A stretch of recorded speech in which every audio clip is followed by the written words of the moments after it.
Welcome back to Marta from Sparta. In today's video, I will show you how to make a MIU $1,590 ballerina flats for about $26. This video I made as a request, which I got after the J. Crew ballerina flats videos. So you guys expressed the interest to show you how to make these expensive ballerinas on the budget. Let's get started. Hey, but before we're gonna go shopping, don't forget to like and subscribe. Every week I will share with you fun and creative ideas on a budget. So hit this button now so you won't miss my next video. Also check time codes in the description and you might learn something new. Let's take a quick look at the original version of MIU ballerina flats. I am not a big fan of the strap, but because I decided to skip the strap in J. Crew flats, I think this ones I will make it with a strap. They also have a big logo on the sides, and I was thinking that if you're gonna be making that for your children, I will show you how to make a fun logo or a name tag on the side of the strap. That will increase the price tag on our version of ballerinas, but this is also absolutely optional step. You don't have to do it. So materials we need for this project, it will be obviously set of ballerina flats. There is plenty options available on Amazon. I wanted to keep this project as low as possible, so I purchased mine on the Asian website for I believe $5 or $6. The difference is that you can't return them and their sizing is a little bit off. So I will start with making version which is very similar to MIU version of those flats. And you will see later on the video that at some point I will kind of like drift away from how the MIU looks like. You can stop at certain point and yours gonna look exactly like a MIU version. I decided to add my own twist.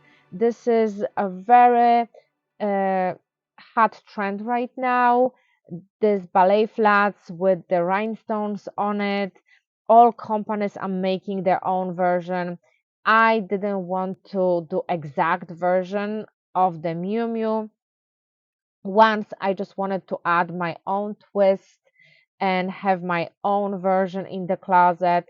My rhinestone fix kit came with a multiple different sizes of rhinestones. So obviously before you're gonna mark your design, you have to decide which size you will be using. And each box had 6 packets. And each 2 packets has exactly same amount of rhinestones. So one side was for one shoe and the other side was for the other shoe. So obviously the best way to approach it would be the marking where the rhinestones will go. If you watch my previous videos, I explain how to hold the shoe. I think you should hold the shoe the way you're gonna look at it down. It makes a huge difference with the placement and how the shoe looks like after you design it. My kit, since I bought this whole kit on Amazon, also comes with white crayons. So I used white crayons to mark when my rhinestones will go. And because it's a crayon and if you make mistake, it's very easy to remove it.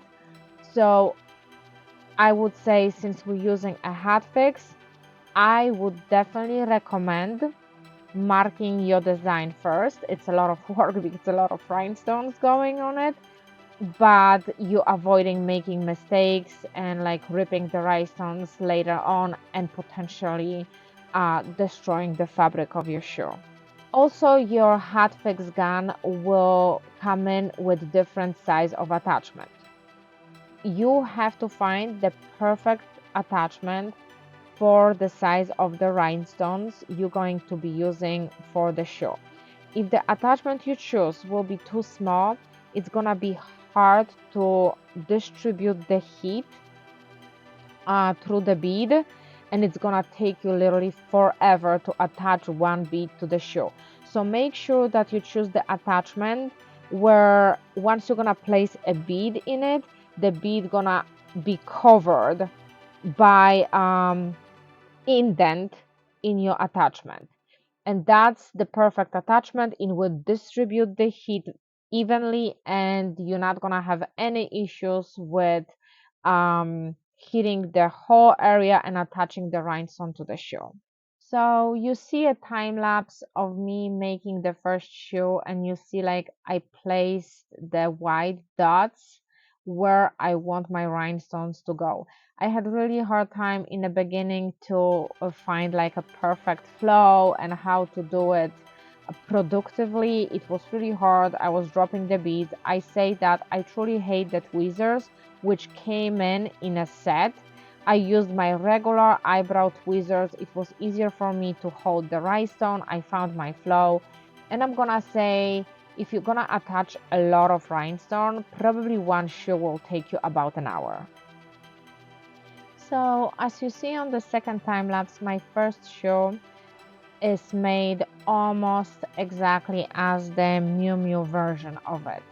And I made a second shoe which looks exactly same to match my first shoe, and then I looked at it and I was very pleased with the results. It looked fantastic, fabulous. I just loved how they turned out. And then I added my own twist. I kind of added like a large rhinestones in between small lines rhinestones, and I kind of like gradually attach them toward the back of the shoe. So you will see that on the final images. And basically that's it. That's the whole project. Thank you for watching. I hope you enjoyed this bonus video of MIU version of this trendy ballerina flats. I hope you guys gonna give it a try. Leave me the comment below what you guys think. The cost is really low. It's a fabulous accessory to have for holiday closet, for the holiday party. And hey, if you have expensive taste like me and you want to keep your bank account happy as well, this is the right place for you.